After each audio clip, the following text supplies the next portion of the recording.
back. Yeah, we're in sync. Yes, we are. Welcome to the Probate Hero Collective. As always, I'm Gary. I'm Ray. And welcome to episode 6. Episode 6. We're making some headway. Yeah, this was our initial goal, was to get 6 of these done for you. So thank you for tuning in. Yeah, thank you. We appreciate that. And today's going to be a great episode. Today's a great one. I hope you're getting value from what we're providing. Again, Absolutely. Ray and I we're just sharing what we do on a daily basis. That's it. Just sharing. Yep. Our approach. Yeah, everything, pulling the curtain down and what it looks like. There's no sugarcoating. Yeah. This is what it looks like, right? This is the real life look at how to get involved and efficiently add probate real estate to your current business. This is the real deal. This is the real deal. I mean, we're pulling the curtains down if you want to get this type of business, what it takes on a daily, a weekly, a monthly basis. And like we said, today's going to be a deep dive in the call process, preparing for it, how it works, the follow-up, all that. So we're going to dig deep so the viewers can understand, well, what does a day look like if I'm going to make calls? I mean, they're seeing the road show. And on the road show is where we decided that we really wanted to dive deep into the prospecting portion of probate real estate. Yeah. And, Ray and I stress a lot that we're trying to pull back the curtain and show you a day in the life of what it's like to be productive in this niche, probate real estate. Right. And that's just because it's such a different type of real estate. It is. Not necessarily just handling the transaction. Right. Because, there's tremendous similarities. Right. Selling a house that's in probate to just selling real estate in general. Right. But it's the approach. Right. It's what we're going to talk about today that is so different. Absolutely. It's the prospecting piece of it, right, that you could use on any of your business. But what is the preparation for all that? How does that work? How do I just start making it? Do I just pick up the phone and call? Is there a method to the madness? There's a science, right? There is. And an art. Yes, there is. Right? Preparing, navigating. So we're going to dig all that today and talk about that. Yeah, we're going to get into what you just said. We're going to get into the scientific side of just prospecting in general. The name of this episode is Effective Communication and Negotiation in Probate Real Estate. Right. And we're going to share with you a lot of the scientific approaches that you and I have both learned, and that we incorporate into our prospecting portion of probate real estate, how we get the deals in the first place. Absolutely. And the reason why that's important, and the reason why you're going to want to watch this whole video from start to finish and rewatch it, is because you have to remember, and we mentioned this, I think, on the first or second episode. Yeah, so did it 1 through 5. Yeah, you would know better than we would at this point. But the people that we're contacting are prospects, right? They're in a completely different place in life as opposed to a prospect who's an expired or just listed, just sold, whatever. You got to understand that. When you understand that, that's going to completely shift your mindset, which is going to help you take a different approach that will ultimately set you up for success.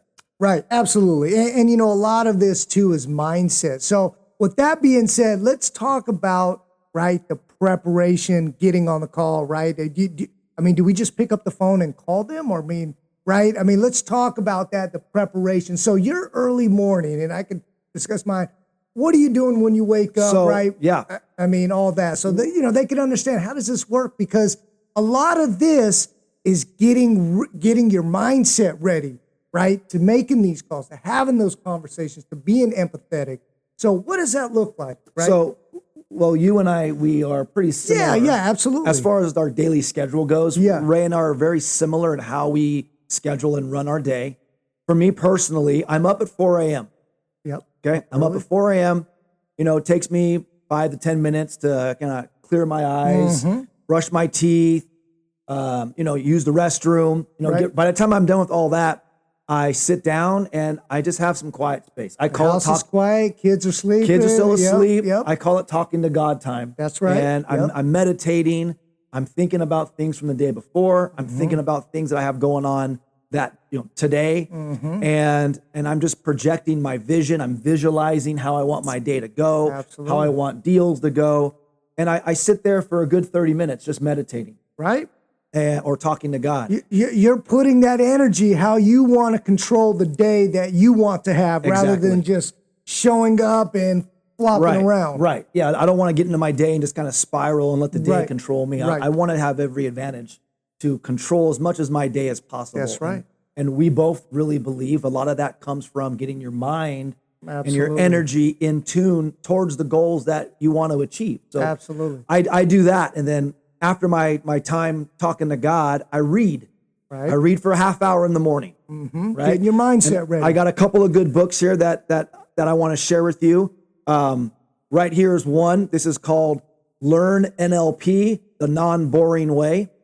And NLP stands for Neuro-Linguistic Programming. Yeah, I was going to say, break that down for them. Yeah.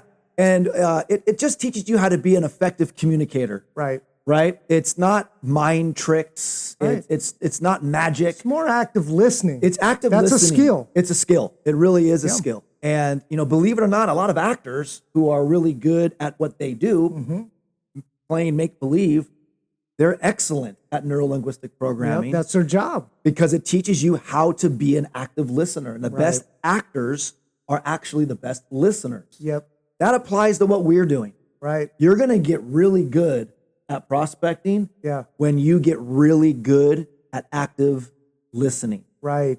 Absolutely. And there's a lot of great stuff in this book that will put you on that path. And then another book that I've read is called NLP for Beginners. And this is just mastering neuro-linguistic programming. It's an entry level. Right. Just give an overview of what it is, how it works. Yeah. And I recommend both those books. You can get them off Amazon. Yep. $10-15. Get your house the next day. And I'm telling you, it's going to give you an advantage for when you're making phone calls. It's going to teach you not only how to be an active listener, but how to frame your responses. Right. There's a gentleman that I was turned on to, and coincidentally, Ray's already read his book. His name is Chris Voss. Yeah. So the name of his book is called Never Split the Difference. Great book. Phenomenal. He was a hostage negotiator for the FBI. Yeah. Retired now, and now he's teaching, what he learned. But to your point, NLP, right? Yeah. And understanding how to mirror and match somebody, how to use anchors in your conversation. An anchor would be something like, it sounds like you're saying, or it seems like, you're putting a label on something. And that's going to help frame the next part of whatever is going to come out of your mouth. Right. And I learned all that. We learned all of that from this gentleman, Chris Voss. Again, the name of his book is Never Split the Difference. Great book, audio book too, where he actually reads it. So if you're audio, want to listen that way, it's great. Yeah. Fantastic book. I recommend you find Chris Voss on TikTok or Instagram or wherever, and you just start kind of follow him, dive into what he's doing. He just delivers gems on a daily basis. And like Ray said, he was a hostage negotiator for the FBI, an international hostage negotiator. Absolutely. And now his company, the Black Swan Group, they train the art of negotiating and the art of communication. Right. And they implement what he has done for his career in a business setting. And it's just phenomenal. It's trust us when we tell you. It is. And see, a common denominator that we're reading books and all these successful people is they all read, right? They all take care of their body.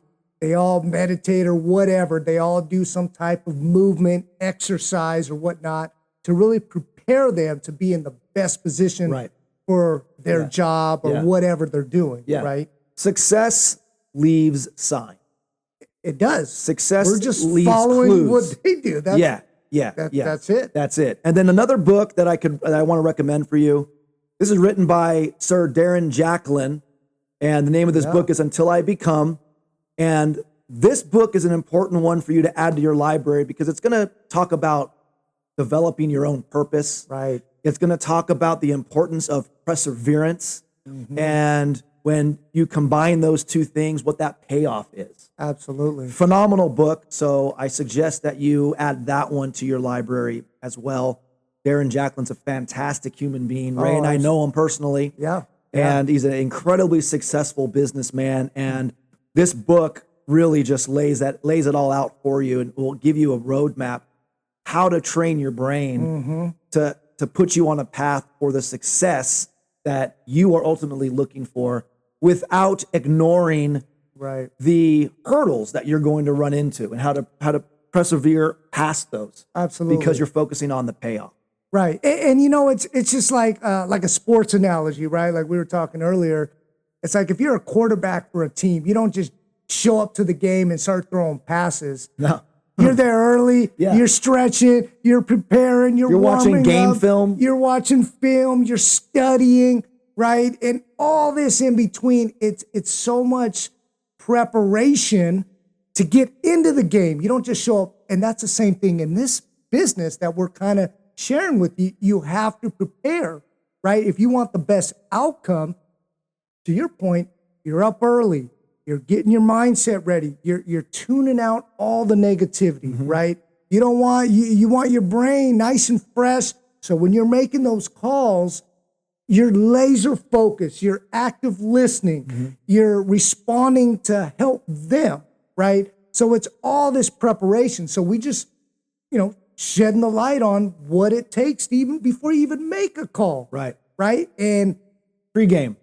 This is all the pregame. Yeah. So this is just warming up. So it's right. You've done that now. Exercises, the gym, right? Getting your body ready. After I'm done reading, I read from 4:30 to 5. Right. And then I get into the gym. I'm in the gym for about an hour. Sometimes getting your body movement, getting ready. Getting my body feeling good. Yep. For me personally, I enjoy being in the gym, especially that early, because nothing else is going on. It's not like I have emails to respond to or calls coming in. Well, everything falls in place once you've taken care of yourself, right? Now your day just goes how you want it. Yeah, gives me an energy boost. Yep. Right. So by the time I get home from the gym, it's 6:30 in the morning, shower up, get cleaned up, get dressed up for the day, whatever my appointments are. I got my schedule already laid out the night before, drop off one of the kids to school. And then from that point forward, it's go time. It's go time. And I go from 8 a.m. usually I go for about a good solid 2 hours. And then I need a break. Yeah. Well, first off, let me just add in, when you're making these calls, right, hours in between, you always want to take a 10, 15-minute mindset break. You'll burn out if you're just calling for 4 hours straight, right? You have to take that 10, 15-minute mindset break, step back, right? Take a walk, get some fresh air, and then get back into the game. Yeah. Exactly like sport, right? Yeah. There's a timeout. Let's get some water. Same thing in this business. Yeah, for sure. You take a mindset break, you reset, and now you get back in. Yeah. My break that I schedule into my daily routine. You schedule your breaks. Is usually at between 10 and 10:30, I'll head to the golf course. Right. And I'm not going to necessarily play 18 holes every day. Sometimes I'll just have a range session and I'll just work out with clubs on the range, or I'll putt, or I'll chip. Maybe I'll play 9 holes. Depending on what I have going on that day, I will play 18 or 9 holes. But see, you work that in your schedule. It's in my schedule. Because of the discipline you had. That's right. Preparing the day before, right? Getting everything you need to do in the morning. So now you have that scheduled time to do that, right? And calls still come in. I'll get phone calls while I'm out. You've called me before, and I'm like, hey, I'm on the golf course. Calls will still come in. Clients will call because they got this, or agents will call to want to show a property. I just take the calls while I'm out there. Yep. I'd rather be out there, getting my mind reset to come back to the work grind. Right. And it's okay if I'm out there on the golf course and I'm standing over a putt and a call comes in and I take the call and I'm talking to the client while I'm knocking in a 4-foot putt. I'm okay with that. Right. I've earned that and I've scheduled that into my daily routine. But I'm usually only at the golf course roughly 2 hours. Yeah. Even if I'm going to play 9 holes of golf, I'm done in 2 hours. I play pretty fast. Right. So I get back from there and then it's back working again. I got a solid hour. Usually that hour is follow-up. It's follow-up emails. I'm responding to text messages, and I'm following up with people who I spoke to the last week prior. Right. And then I go pick up the kid. After I pick up the kid and my other kids get home from school, work kind of stops for a little bit. I got to take care of them. How was your day? Get so-and-so to practice, make dinner, the whole 9 yards. But then after that, I have another hour to an hour and a half where I'm back making phone calls. Those, and we were talking about this the other day. Yeah. Those evening call sessions, they're phenomenal. Well, I just, I called you, and the evening, and again, calls are throughout the day, right? You got to call at different times, and then also it's a lot of follow-up, right? So this is just preparation, getting your mindset all prepared. So what you said was very key. You prepare the day before. I do. That is crucial. Your day's scheduled, your week's scheduled. It's not just showing up and let's just float in the wind. If you want success in this business or in any business, you prepare the night before. You get prepared. You get your mindset, the gym, movement, or whatever, right? If you were a quarterback and you're going in to go play a game, you're going to watch game film the night before. Well, you want to see what the defense is doing. Tom Brady, look how long he's played because of the preparation he had and taking care of his body. But it's the same thing in this business. Same thing. And you might be sitting there saying to yourself, well, when do you guys have time for appointment? I mean, if you guys are making calls all day long and Gary's on the golf course in the middle of the morning, where are you guys setting up your appointments? Well, appointments take precedent over everything else for me. So if I have a successful calling session and appointments are now getting scheduled for Ray and I to go door knock, to go visit a property, well, I'm not going to go to the golf course that day. Right. I'm going to schedule in those hours where we have appointments to go on. Right. And that goes back to what Ray just said. I'm making that schedule the night before. So when I wake up, I already know, okay, so at 10, I'm not going to the golf club. Ray and I got this appointment and this appointment and this appointment. So planning out your day ahead of time and then following that routine. Like I said a moment ago, success leaves clues. Yeah. And we're just following, right, what successful people have done. But there's a common denominator, as I said earlier. It's reading. It's tuning out the negativity, right? And trust me when I tell you this, people will be dying to tell you what happened. Oh, my God, the world's falling apart. Fine. But our business, we're making calls right now. So I'll talk to you after. Yeah. Right. So I don't want to hear any of that in the morning. That's me personally. And that's just because we're laser focused on our business, right? We're trying to help our clients to get the best outcome. Yeah. And that requires us to be the best version of ourselves. That's a gem right there for you people. Yep. Ray said you have to cut out that negativity. And the reason why that's such an important concept to understand and for you to implement is when you're on the phone with somebody, the only connection that they have with you is your voice. Right. And if you're dealing with all this negative stuff and you're letting in this negativity, that's going to bring your energy down. They could feel, and let me just add, okay, when you're on the phone with people, you got to bump up your energy an extra tenfold because it has to come extra through the phone, and they need to feel that and hear that.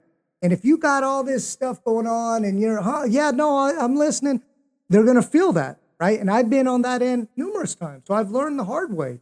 So you really have to be dialed in, your energy up. I mean, again, this business, it's a process. And so, like you said, after you're dead, at the end of the day, we're pretty much done, right? And we're ready to get to bed early and start it again the next day. Yeah, by 8 o'clock, I'm usually back in bed, not going to sleep, but I'm back in relaxing, bed. Yeah, and I've got my youngest. I have a 10-year-old who jumps in bed with me, and we have this little routine where from 8 to 9 we read. Perfect. That's where I read for a full hour. He reads, next to me. I'm reading my book. He's reading his. And it's something that him and I do together. We read for an hour, and then 9 o'clock hits. That's his bedtime. That's my bedtime.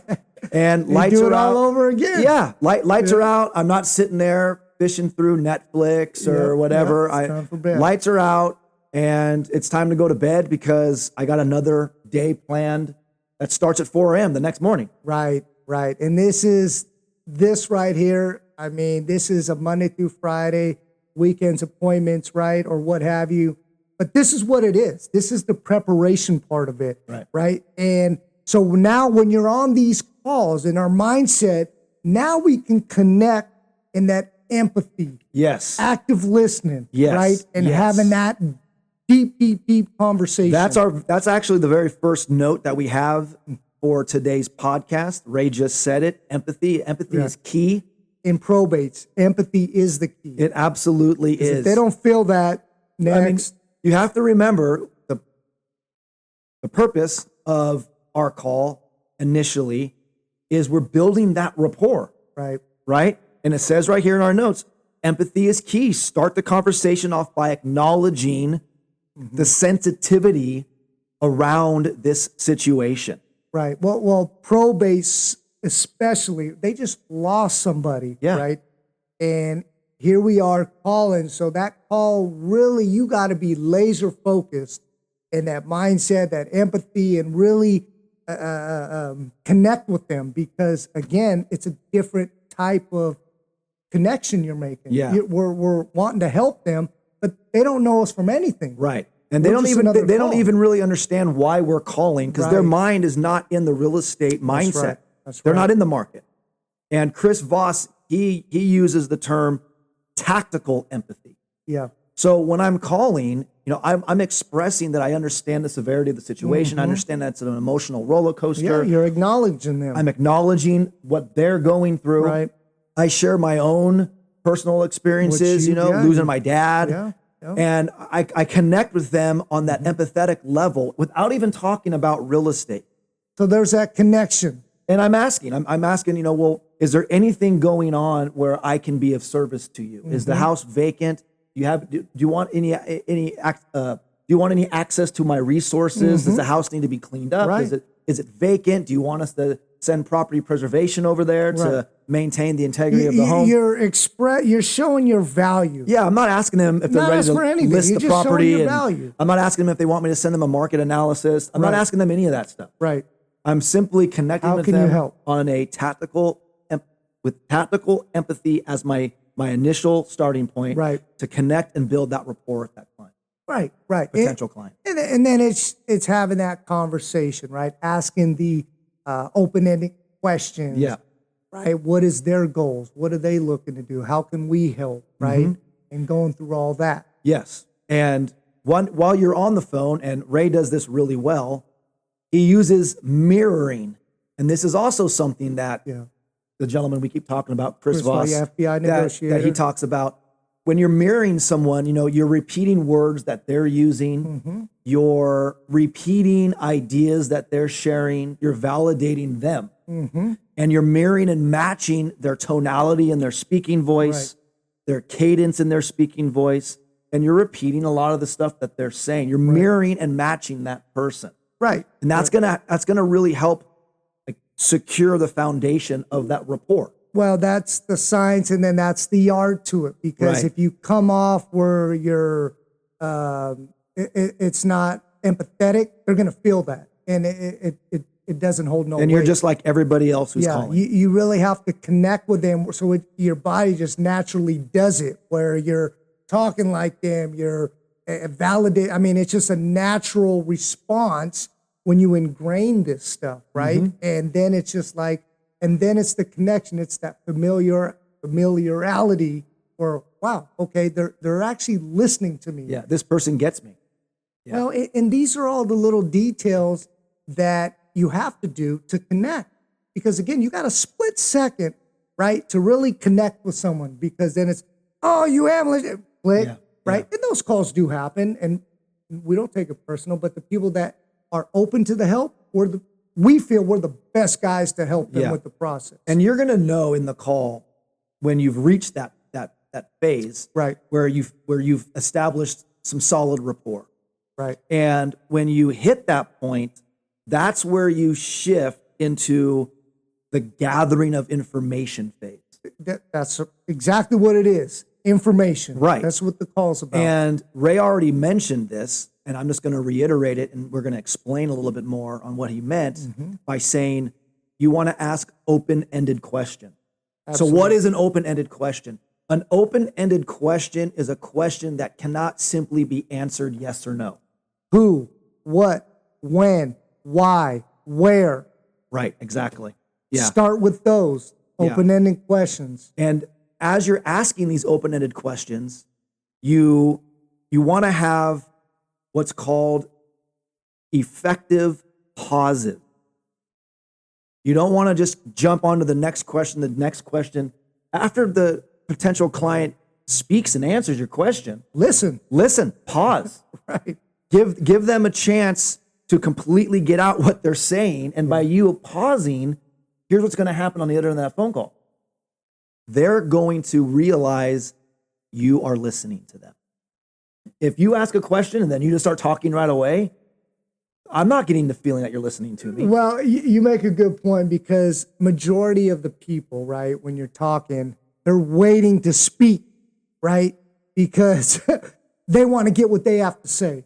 But what you just said, you have to ask the question, open-ended, and listen, right? Right. And then they'll explain what it is they're wanting to do, have, help, etc. So it's really a key, and it does require practice. It does require practice, and that's where role-playing comes in.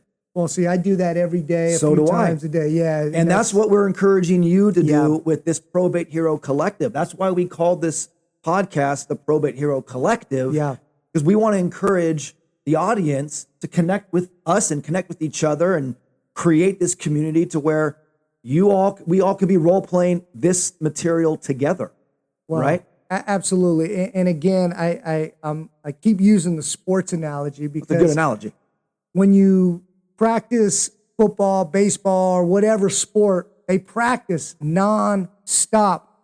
Well, in sales, people get the stigma, I'm not going to. Our practicing is the role playing of the scripts. Right. Exactly. I'm the seller, you're the agent, give me the object, and you role play. Well, you seemed a little, and you detail, because now when we're live in front of our clients, we've already went through those scenarios. We've already went through those objections, right? But most people just show up and practice on their client. Right. But it's the role play. So you really got to prepare, practice, and this is a daily habit, 5 times a week. You'll start noticing the difference. The conversations will start being more fluid. People will start engaging you more, because it's just naturally something you're getting better at. Yeah. It takes time. And while you're going through the information gathering phase, right? Yep. As you're getting the information, that's when you want to start using the skill sets of labeling, right? Where you're saying things like, well, it seems like this, or it sounds like that. And the reason why we're doing that is we're trying to address concerns or projected resistance. Right.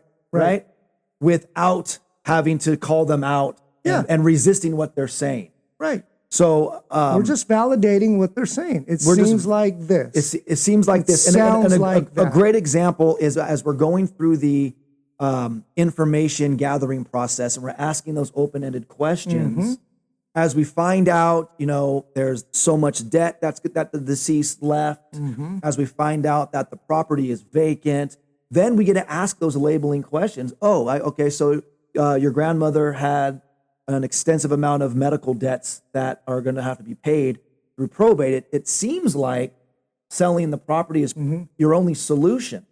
And then they're coming up with the conclusion. You just asked the question, but it was labeled. It seems like, well, yeah, I think it does, because of all the information. Now, talk about this. You just went through this right now with the potential client that's in Campbell.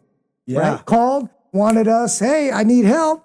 And you ask the questions, you listen, and after gathering all the information, you find out that calibrated questions, right? Right. So with the individual that you were just referring to. Yeah. On the phone, never met him in real life in person other than just phone conversations and email. Yep. And let me back up. The calibrated questions are a way to say no without saying no. So the question that I was asked was, well, how much do you think you can sell the house for? What do you think it's going to sell for? And I told him, I said, well, I've never seen the property, so how am I supposed to do that? Right. And what that does is that's giving a no, right? It's no, but I'm actually I'm having the potential client collaborate with me to determine why I cannot answer that question without me having to say, I can't answer that question. Right. I just said, well, I've never seen the property, so how am I supposed to do that? Which is a fact. Oh, that's that's a really good point. And then I went into, and there's a whole lot of other things that have to be accomplished first, Mr. So-and-so, before we even get to that point. Right. Take the pressure off of all the real estate stuff. There's so much that we have to do that's related to the probate before we even get there. But I can't give you an evaluation. I haven't seen the property. How am I supposed to do that? Right. And if anybody you're talking to they're probably not the person you want to handle. Right. There's just so much in between active listening, right, and getting through how you could best help them. I mean, you wouldn't have been doing a service to say, oh, it's going to sell for this and let's move forward, because asking the deeper question, that's not the best thing for him at this time because of all the other stuff going on. Right, exactly. So we got him in a good place. I referred him to a great attorney who's helping him through the mess. And once we get through that part, it'll come back to us. It'll be time at that point to schedule an appointment to go see the property, do a proper valuation, get the property listed, and get the property sold. And it's a great property. It's down in the San Jose area. It's like Campbell, $2.5 million. It's a nice one. So at that point, after we've built rapport, after we've gathered information, after we've kind of gone back and forth with expressing or dealing with different concerns or heading off any potential resistance, that's where we now start demonstrating our knowledge and expertise with probate, and we start talking about the probate process. Regarding selling real estate. But to get to that point, it was all this stuff before. Yeah, you can't just jump right into that.